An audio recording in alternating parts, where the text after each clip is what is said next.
늘 뉴스에서 듣는 말들이 있습니다. 지속되는 경기의 침체, 그리고 심화되어가는 양극화 현상, 그간 우리들의 삶을 어렵고 힘들게 만들었던 대표적인 요소입니다. 그런데 그런 것들이 아직 해결되어지지 않은 상황 가운데 정말 예상하지 못한 돌발 변수, 코로나19 바이러스가 출현을 했습니다. 그 바이러스의 여파가 얼마나 큰지를 우리가 전 세계가 뼈저리게 경험을 하고 있습니다. 이런 말을 제가 들었습니다. 코로나는 세상 모든 것을 불확실한 세상으로 만들어 버렸다. 그 불확실한 시대 가운데 확실한 거는 딱 한 가지 있다. 우리의 미래는 불확실하다. 요거 하나 확실한 것 빼고는 전부 다 불확실한 시대를 우리가 살아가고 있습니다. 그런 시대를 살아가는 현대인들, 신앙의 여부를 떠나서 그 사람의 신앙이 있든 혹은 없든 이런 절망적인 상황을 단번에 바꿀 수 있는 어떤 획기적인 일이 좀 있었으면 좋겠다. 그들이 우리처럼 기적이라고 하는 말은 사용하지는 않지만 어떤 기적이 일어나기를 그들도 우리도 다 기대하고 있습니다. 지난주 기적에 대한 말씀을 서로 나누었습니다. 기적은 하나님께서 정하신 질서를 깨트리는 사건이라고 말씀을 드렸습니다. 누가 하나님이 정하신 그 질서를 깨트릴 수 있을까? 사람은 절대 깨트릴 수가 없습니다. 오직 하나님 한 분만이 깨트릴 수가 있는데, 그래서 기적은 우연히 생긴 일도 아니고 어쩌다 일어난 일도 아니고 기적은 반드시 하나님의 역사인 줄로 믿습니다. 성경에 보면 하나님이 일으키신 기적들을 통해서 막혔던 문제가 일시에 해결되는 여러 사건들을 보게 되는데 다 열거할 수는 없습니다. 몇 가지만 예를 들자면 구약에서 홍해 바다가 갈라지는 사건, 엄청난 기적 아니겠습니까? 하늘에서 만나와 메추라기를 내려주셔서 그것을 양식으로 삼게 하셨고, 여리고성을 도는데 돌로 깨부시는 것도 아니고 그냥 돌기만 했는데 가장 견고하다는 그 여리고성이 무너지게 되었습니다. 신약에도 보시면 죽은 사람이 살아나기도 하고 한 사람 식사 양으로도 넉넉치 않은 보리떡 5개 물고기 2마리로 5천 명이 먹고 12광주리가 남는 그러한 기적이 일어났고, 지난주 말씀이었습니다. 12년 동안 혈류증 앓고 있던 여인이 예수님의 이 옷자락만 만졌을 때 그 혈류의 근원이 마르는 기적이 일어나게 된 줄로 믿습니다. 우리가 이런 기적 이야기들을 많이 접하다 보니까 홍해가 갈라졌대, 죽은 사람이 살아났대, 그 얘기를 듣고도 별로 놀라지도 않는데, 여러분, 엄청난 기적이 하나님의 능력으로 일어난 줄로 믿습니다. 사람의 힘으로 해결할 수 없는 문제들이었습니다, 한결같이. 그런데 하나님의 능력으로 해결해 주셨습니다. 그런 기사들을 바라보면서 내 삶에도 그러한 기적이 일어났으면 좋겠다, 우리 간절히 바랍니다. 일어나야 되고 또 일어날 수가 있습니다. 그 재료는 믿음이라고 말씀을 드렸죠. 근데 여러분, 이런 기적 이야기를 접하면서 우리가 먼저 한 가지 알아야 될 중요한 사실이 있습니다. 하나님이 왜 그러한 기적을 일으키시느냐? 하나님 스스로 정하신 질서를 스스로 깨뜨리면서까지 기적을 일으키시는 이유가 뭐냐? 기적 자체가 결코 목적이 될 수가 없습니다. 기적은 표적이라고 말하고 굳이 영어로 표현하면 사인이다. 방향입니다. 도로의 표지판을 보면서 이쪽으로 가시면 서울이 나옵니다 라고 하는 그 표지입니다. 기적을 따라서 쭉 가면은 누구를 발견해야 되느냐? 기적을 일으키신, 기적의 주체이신 하나님을 발견해야 될 줄로 믿습니다.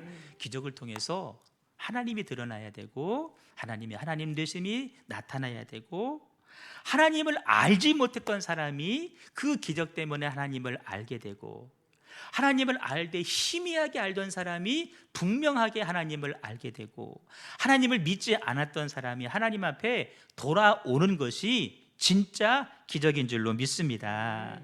사도행전 8장에 보시면 사도 베드로와 요한이 루다와 요빠라고 하는 이방 지역에 가서 복음을 전하는 일이 있었습니다. 전도를 하는데 그 각 지역마다 놀라운 기적이 하나씩 일어났는데, 하나는 8년 동안 중풍병을 앓고 있던 애니아라고 하는 사람이 있는데 그가 고침을 받게 됩니다. 8년 동안 중풍병. 현대의학도 이 중풍병 고칠 수 없지 않습니까? 그런데 8년 동안 알아오던 애니아라는 사람이 고침을 받게 되었고, 요바에 가서는 더 놀라운 일이 생깁니다. 이미 사람이 죽었습니다. 죽어서 장사를 하려고 시신을 깨끗이 닦아놓은 도르가라고 하는 여제자가 있었는데, 그 제자가 다시 살아나게 됩니다. 별로 안 놀라시네요. 죽은 사람이 살아냈답니다. 얼마나 놀라운 기적이에요. 사람들이 그 베드로와 요한을 바라보면서 그쪽으로 막 모일 만도 합니다. 성경은 그들의 병이 고침받았대, 죽은 사람이 살아났대, 그걸로 끝나는 것이 아니라 그 다음을 이렇게 기록합니다. 루다와 사론에 사는 사람들이 다 그를 보고 주께로 돌아오니라.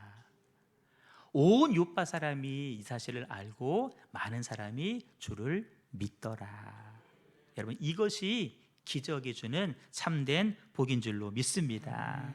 하나님 이 일을 하시려고 믿음 약한 사람에게 믿음을 더 강하게 굳건하게 하시려고, 믿지 않는 사람을 믿게 하시려고 이러한 주된 목적으로 기적을 일으키시는데, 안타까운 것은 성경에 이런 이야기들을 우리가 접하면서 또 가끔 들려오는 우리 주변에 하나님의 역사를 다른 사람이 경험한 그걸 들으면서 나도 기적의 주인공 되고 싶다, 갈망을 합니다.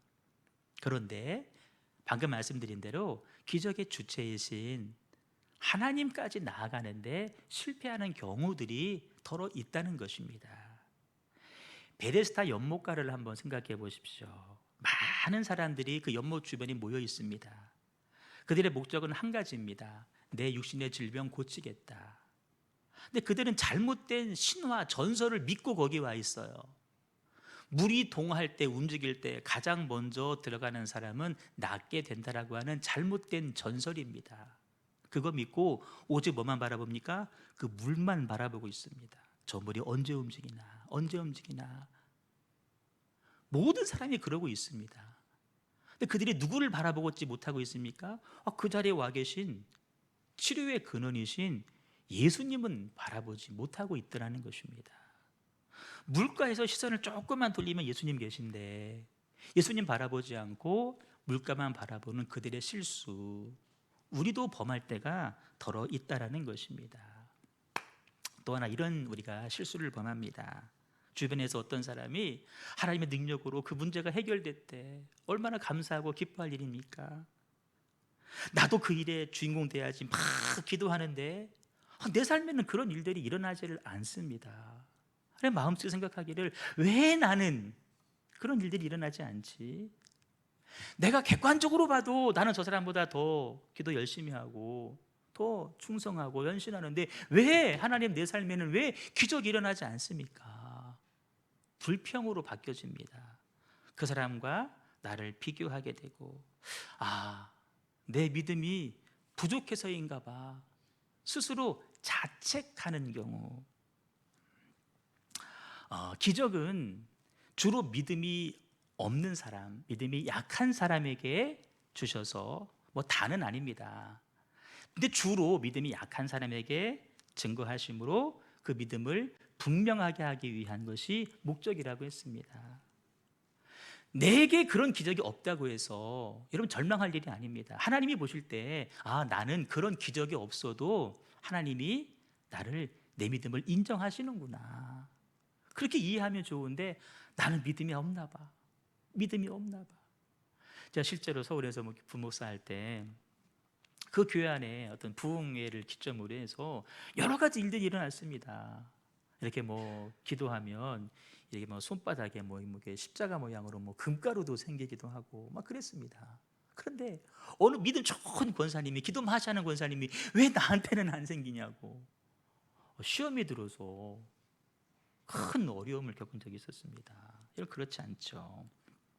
또 한 가지 안타까운 면은 뭐냐면, 정말 중요한 부분인데 말씀을 통해서 내 삶을 성찰하거나 내 믿음을 점검해야 되는데 내 삶의 성찰은 하지 않으면서 눈에 나타나는 기적만 쫓아가고 기적만 추구한다라고 하는 그런 오류를 우리가 종종 범하기도 합니다. 오늘 우리가 본문을 통해서 주목하고자 하는 것은 우리가 흔히 기대하는 그런 획기적인 기적 이야기가 아니라 우리 일상 속에서 우리 곁에 오셔서 일으키시는 하나님의 고요한 그러나 거대한 기적 이야기를 한번 나누려고 합니다. 다시 말하면 꼭 그런 것만 기적이 아니다. 우리 일상 속에서 이루어지는 모든 일들이 다 하나님께서 주시는 놀라운 기적이다라고 하는 사실을 우리가 발견했으면 좋겠다. 여러분 카카오톡 이렇게 여러분들 사진도 올리고 프로필도 올리시는데 여러분 그 카톡 프로필에 이렇게 써 있더라고요. 일상은 주님이 주시는 기적이다. 나는 그 기적을 이루어가고 있다 라는 글을 제가 본 적이 있어요. 한참 생각을 했습니다. 그래, 누구에게는 주어진 하루하루가 그저 지극히 당연한 일일지 모르지만 이분에게는 그 하루가 너무나 소중하고 기적처럼 여겨지는 날이 되겠구나. 그리고 본인이 그 하루를 또 살아낸 것 자체가 기적이고, 그래서 나는 매일 그분은 기적을 경험하고 매일 기적을 일궈내는 삶을 살고 있겠구나, 그런 생각을 해봤습니다. 홍해가 갈라지는 것처럼 내 삶의 문제가 갈라지는 것도 해결되는 것도 기적이겠지만 내가 안고 있는 문제 아무도 조금도 해결되지 않은 상황이라 할지라도 우리 일상 속에는 이미 하나님의 놀라운 기적이 임하고 있다라는 사실입니다. 오늘 본문 욥이 고난에 대해서 하나님 앞에 질문합니다. 하나님이 그 많은 질문들을 다 들으시고 마지막에 답변해 주시는 장면인데 그 욥기의 하이라이트 부분입니다. 여러분 욥 아실 겁니다. 당대 의인으로 소문난 사람입니다. 하나님 앞에 복도 엄청나게 많이 받은 사람입니다. 그 모습을 지켜본 사단이 하나님 앞에 말을 겁니다. 하나님, 저 욥이 하나님을 그렇게 잘 섬기는 이유가 뭔지 아십니까? 자기가 받은 복 때문에 그런 겁니다. 그러니 하나님 그 복을 한번 걷어가 보십시오. 욥이 하나님을 그래도 잘 섬기나 안 섬기나. 여러분 여기에서 우리가 이건 신학적인 부분이기 때문에 여러분들 논란은 없었으면 좋겠습니다. 하나님이 사단의 말을 듣고 그걸 다 거두어 가신다? 이게 말이 되는 소리인가? 이건 여러분 소위 말해서 신정론, 하나님이 정당하신가라고 하는 신학의 주제입니다. 여러분들이 알 필요는 없고요. 다만 내용만 보십시오. 그 사단의 말을 듣고 하나님이 알았어, 그를 싹 걷어가시는데 1차 재산을 걷어가시고 자기의 건강을 걷어가시고 심지어 자녀들까지 싹 걷어가십니다. 하나님이 그것을 허용하신 겁니다. 그 과정 속에 욥의 친구들이 등장을 합니다. 위로한답시고 와서 은근슬쩍 아유 꼬숩다, 위로하는 척하면서도 욥을 이렇게 은근히 조롱을 합니다. 끝까지 곁에서 힘이 돼야 될 아내는 남편을 욥을 심하게 조롱하고 집을 나가버리죠. 여러분, 뭐 재산, 건강, 자녀, 우리는 이 세 가지 중에 하나만 잊어버려도 우리는 못 삽니다. 못 살죠. 얼마나 힘겨운 상황입니까? 근데 욥은 그런 와중에도 하나님을 향한 경외함을 결코 잃어버리지를 않습니다. 하나님을 향해서 원망하거나 불평하지를 않습니다. 그런데 그 한 가지, 그 마음속에 떠나지 않는 질문, 의문 하나가 있습니다. 하나님, 왜 나한테 그렇게 하십니까? 그 하나님 통치하심이 정당하십니까? 라고 욥이 계속 풀리지 않는 의문을 가지고 질문을 하는 겁니다. 우리는 여기서 욥의 태도를 통해서 중요한 모습 하나 발견해야 됩니다. 하나님 앞에 우리도 질문할 수 있습니다. 하나님, 도대체 왜 그러십니까? 도대체 어떻게 된 일입니까? 어떻게 내 재산, 내 건강, 내 자녀들까지 하나님 그렇게 거두하실 수가 있습니까?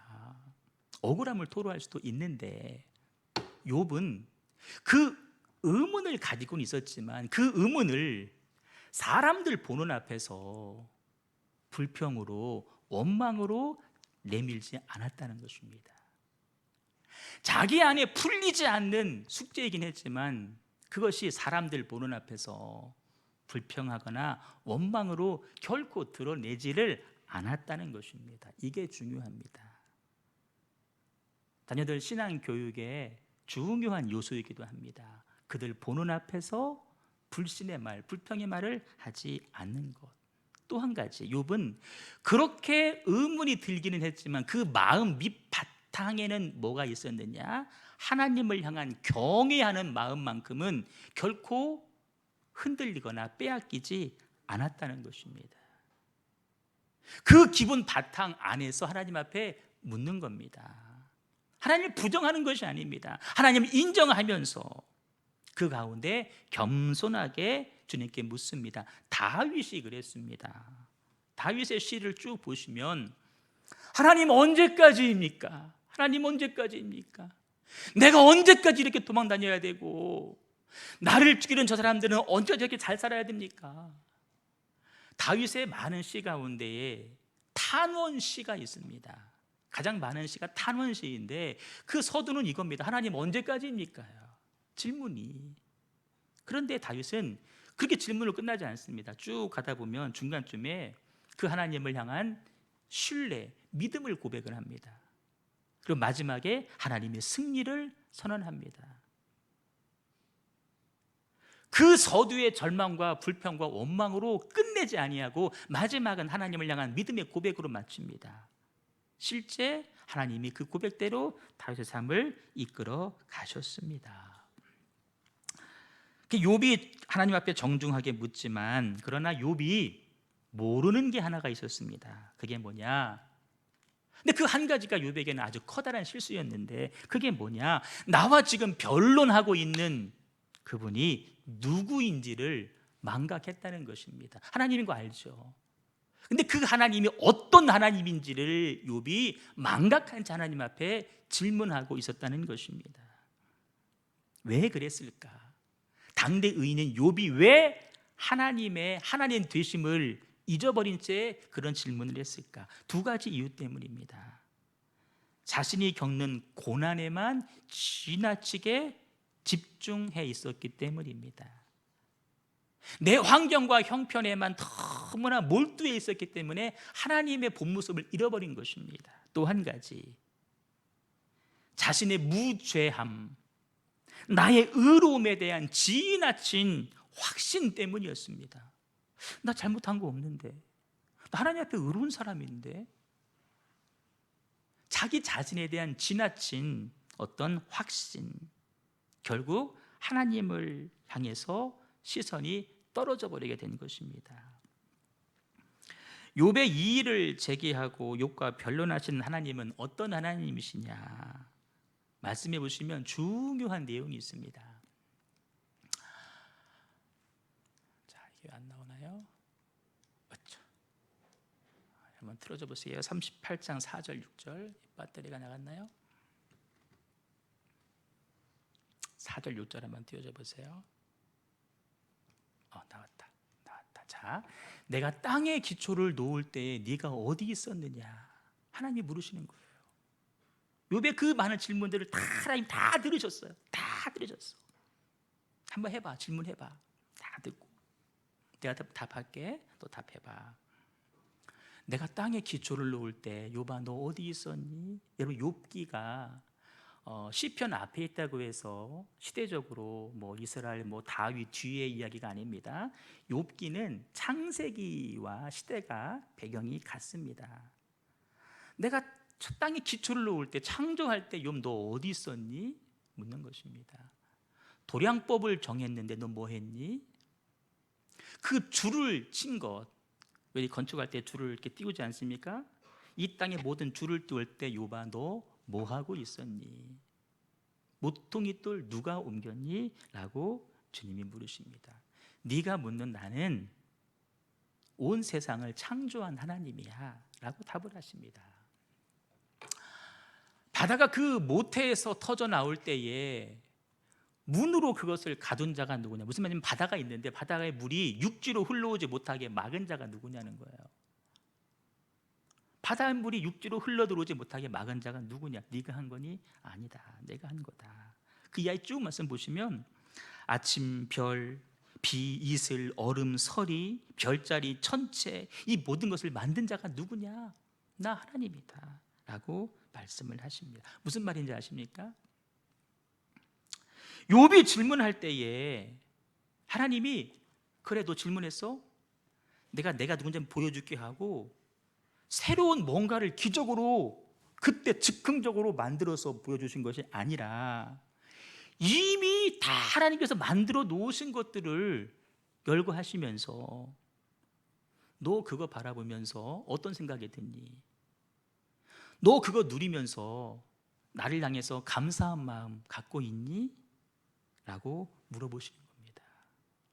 어떤 특별한 기적을 새로 일으켜서 나 이런 사람이야, 이런 하나님이야 라고 말하는 것이 아니라 네가 매일 볼 수 있는, 매일 보고 있는, 그러나 네가 감사하고 있지 못하는 그것을 통해서 하나님의 전능하심을 드러내고 있다라는 것입니다.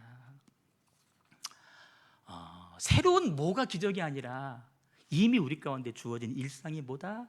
기적이라는 것입니다.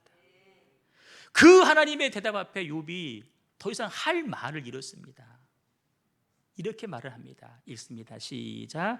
보소서 나는 비천하오니 무엇이라 주께 대답하리이까? 손으로 내 입을 가릴 뿐이로소이다. 내가 한 번 말하였사온즉 다시는 더 대답하지.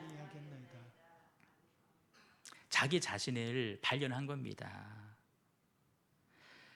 예수님이 베드로에게 밤새 그물질했지만 실패했어요. 깊은 데 가서 그물을 내려봐라고 할 때 베드로가 그물을 내렸습니다. 좋아서 막 건져 올리다가 문득 예수님을 바라봅니다.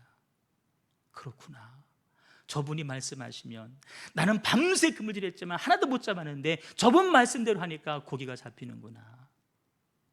동업해야 되겠다? 그게 아니라 당신은 하나님이시군요. 반면에 나는 죄인이군요. 주님, 저는 죄인이로소이다. 내게서 떠나가 주세요 라고 말했던, 자기 자신의 모습을 발견했던 베드로처럼 욥도 내가 다시는 말하지 않겠습니다. 여러분, 욥의 모습을 통해서 하나님의 전능하심을 발견하지 못하는 일상을 통해서 저와 여러분의 모습 발견할 수 있었으면 좋겠습니다. 내가 처한 현실에만 갇혀서 내 삶에 이미 둘러싸고 있는 하나님의 거대한 역사를 내가 놓칠 때가 너무나 많습니다.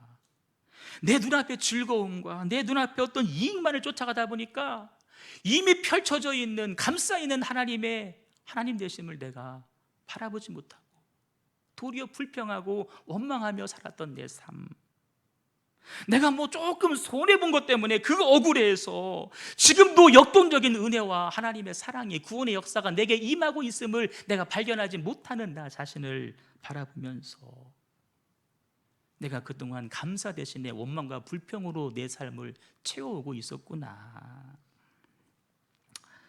하나님 왜 그러세요? 하나님 왜 그러세요?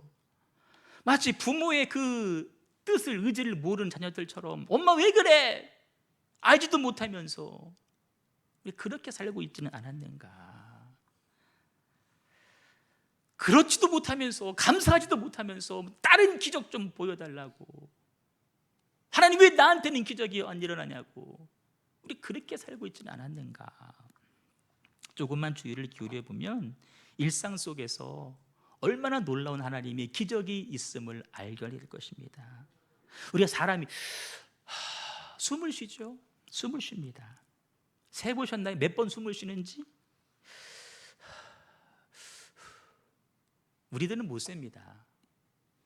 어떤 학자가 세봤답니다. 하루에 23,000번 이렇게 숨을 쉰답니다.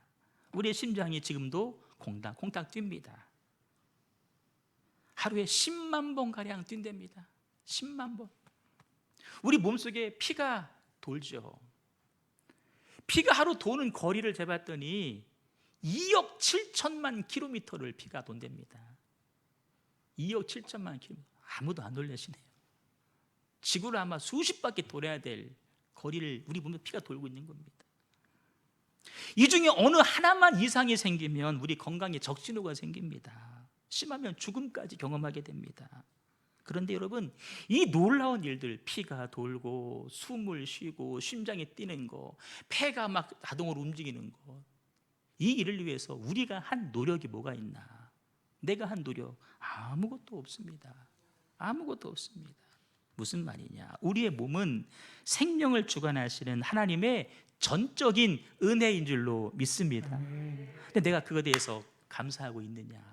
이게 기적이구나. 내 몸을 보면서 이게 기적이구나 알고 있느냐? 그렇지 않지 않습니까? 자연 환경 다 하나님의 은혜입니다. 아침에 뭐 동토 옵니다. 그 햇살, 고요히 흐르는 어떤 시냇물들 바라보면서, 숲의 나무를 바라보면서, 새를 바라보면서, 여러분 이게 느껴질 때가 있습니다. 아침 햇살 바라보면서, 동토 오는 모습 바라보면서, 야, 참 하나님 작품이구나. 우리 구성전 뭐 아시는 분들 계신지 모르겠지만 강대상 옆에 보시면 이런 벽에 이만한 창문이 하나 있습니다. 깜짝같이 덮어놔가지고 모르겠지만 새벽 예배를 마치면 이제 다 기도하고 가고 사람과 둘이 남습니다. 그러면 그 문을 이렇게 엽니다. 그 문을 열어요. 그 문을 열면 바로 보이는 곳이 봉정초등학교 운동장입니다. 그쪽이 동쪽입니다. 거기에서부터 햇빛이 교회 안으로 샥 들어옵니다. 공기와 함께 학교에서 새소리도 들려옵니다. 그 햇살, 그 공기, 그 바라보면서 참 좋다, 참 기뻐했던, 감사했던 그런 때가 있었습니다. 화가의 작품은 그 작가의 생각을 반영한다고 하는 것처럼 우리 주위를 둘러싼 모든 자연과 만물은 그것을 설계하시고 창조하신 하나님의 의도와 행사가 담겨 있는 것입니다. 여러분, 매년 바뀌어지는 그 계절을 바라보면서 봄날에 하나님의 생명을 우리가 느낄 수 있고, 그 여름철 우리 덥다 그럴 것이 아니라 그 열기 가운데에서도 곡식을 있게 하시는 하나님의 열심을 우리가 발견할 수만 있다고 한다면, 가을의 단풍을 바라보면서 생명과 소멸을 주관하시는 분은 하나님이시구나, 이거 내가 발견할 수 있다고 한다면, 여러분 교회 2층 한번 가보시면 테라스에 이렇게 우리 권사님이 교회 뒤쪽에다가 가지를 심었고 고추를 심었습니다. 상추도 심었습니다. 여러분 많이들 아마 잡수신 분들도 계실 거인데, 도시에서 나고 자란 제가 볼 때는 그게 참 신기합니다. 열심히 따먹어요. 이제는 끝났겠지. 그게 아니더구만요. 고추를 땄는데 그 자리에서 고추가 또 맺힙니다. 가지를 땄는데 그 자리에서 또 가지가 주렁주렁 맺혀 있습니다. 물론 심으신 분 계시고 이렇게 물을 주신 분들 계신데 우리가 심고 물 준 거 외에 우리가 한 게 뭐가 있을까? 하나님이 따사로운 햇살을 주시고 생명의 바람으로 만지셨기 때문에 땅을 통해서 생명의 역사를 쉬지 않으셨기 때문에 귀한 열매를 걷지 않았습니까? 매일 바라보는 그 일들을 통해서도 하나님은 놀라운 생명의 역사를 말씀해 주고 있다는 것입니다. 근데 지금은 우리가 그런 것들을 잘 느끼지를 못합니다. 어릴 적에 여러분 아이들 키워볼 때 애들이 얼마나 순수하게 말을 합니까? 저도 애들 둘 키울 때 막 까치가 울더라고 한 번은. 근데 그걸 듣더니 우리는 못 들었어요. 그런데 큰아이가 엄마 저 좀 들어봐 보세요. 까까까까 까치가 뭐 소리를 내요. 그러더라고요. 그때 엄청 귀여웠어요. 근데 지금은요 그런 소리 한마디 안 합니다. 뭐 개나리꽃 보면서요 말도 잘 못해요. 개나리꽃을 개꽃 줄여서 말하더라고요. 개꽃 활짝 피웠어요 그러더라고요. 지금은 꽃이 폈는지 안 폈는지도 모르고 지낼 겁니다. 익숙해지는 것입니다. 우리의 믿음과 신앙이 메말라 간다는 것은 왜 그럴까? 왜 연수가 깊어질수록 신앙이 더 견고해지고 깊어져야 되는데 왜 그렇지 못할까? 왜 감격과 감탄을 잃어버릴까? 하나님께서 행하신 그 놀랍고 귀한 일들에 대한 감사와 감격이 사라지기 때문은 아닐까라는 생각을 해보게 됩니다. 결국에는 뭐만 남게 될까요? 형식만 남게 되는 것입니다. 정말 필요한 것은 엄청난 새로운 기적도 필요하겠지만 그러나 이미 하나님께서 우리의 삶 가운데 펼쳐놔 주신 하나님의 기적을 발견하는 영적인 눈이 열려야 될 줄로 믿습니다. 일상이라고 하는 것, 이 코로나 상황 가운데에서도 힘겹지만 하나님이 나에게 또 하루를 살게 해주시는구나. 그 일상을 허락하신 하나님께 감사한 마음을 회복하는 것이 바로 오늘을 승리하는 비결이 될 줄로 믿습니다.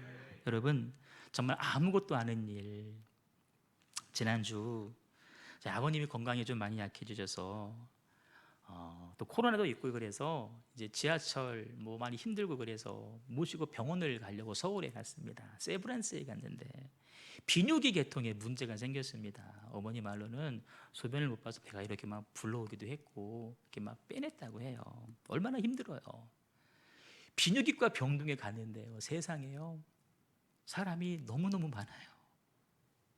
화장실 소변 그거 불편해서 병원에 온 사람이 한둘이 아니에요. 정말 많아요. 정말 많아요. 내가 기다리다가 저는 화장실에 한번 제 시간대로 갔어요. 저는 가서 잘 볼일보고 나왔어요. 근데 그 화장실 안에 서 있으면서 야, 이게 아무것도 아닌 일인데 하루에도 몇 번씩 가는 화장실, 내가 이거 하나 잘 하는 것도 이게 참 보통 일이 아니구나. 이게 기적이구나. 그게 내가 감사해야 될 제목이구나 라는 것들을 제가 생각을 한 적이 있습니다. 사소한 일에 우리가 감사할 수 있을 때 하나님이 더 큰 놀라운 일들을 우리 가운데 허락해 주실 줄로 믿습니다. 근데 여러분 지상 최대의 기적이 있습니다. 말씀의 결론입니다. 지상 최대의 기적은 뭘까? 바로 예수님입니다. 그 예수님이 지금 우리와 함께 하고 있다는 사실이 우리가 누리는 최고의 기적 중에 기적인 줄로 믿습니다. 예수님이 누구입니까? 하늘의 왕이십니다. 하나님이십니다. 하늘에 계셔야 될 분이십니다. 빛이십니다. 생명이십니다. 근데 그 생명이고 빛인 그분이 어둠 속으로 와주셨습니다. 어둠 중에서 가장 어두운 죄인 중에 괴수인 우리에게 찾아오셔서 그런 우리 같은 사람 살리겠다고 자신의 생명을 내어주셨고 하늘 승천하셨습니다. 천국을 예비하기 위해서. 그럼에도 불구하고 우리를 혼자 두지 아니하시려고 당신의 영을 우리 가운데 보내주셔서 지금도 그 성령과 함께 동거하는 복을 누리게 주신 줄로 믿습니다. 여러분, 이것이 바로 누리는 최고의 복인데, 다 누리고 있는데 내가 그 사실에 대해서 감사하고 있느냐? 당연한 것으로는 여기지만 내가 감사하고 있느냐? 내가 이 상황 가운데서 나와 예배할 수 있다는 사실이 하나님의 구원의 은총 때문이라고 하는 사실 앞에 내가 감사하고 있느냐? 그 감사가 회복되어질 때 하나님 우리 삶에는 모든 삶의 문제들 넉넉하게 이길 힘과 능력과 지혜를 허락해 주실 줄로 믿습니다. 숨 쉬는 것 자체가 기적입니다. 그 하나님 앞에 날마다 감사하시는 저와 여러분 되실 수 있기를 주님의 이름으로 축복합니다. 우리 찬양하겠습니다. 우리 지난주에 불렀던 찬양인데요, 많은 사람들이 찬양 좋아하시더라고요. 다시 한번 부를 텐데, 하나님의 그 선한 힘이 우리를 고요히 감싸고 계시지 않습니까? 이 자체가 놀라운 일입니다. 나를 고아와 과부처럼 버리지 아니하시고 세상에 나 한 사람밖에 없는 것처럼 지금도 나와 함께 하시며 내 삶을 이렇게 감싸고 계시는 그 하나님, 참 감사하죠. 찬양 가운데 평범한 일상에서 감사를 회복하는, 감사를 바라볼 수 있는 영적인 눈이 열리기를 소망합니다. 찬양 우리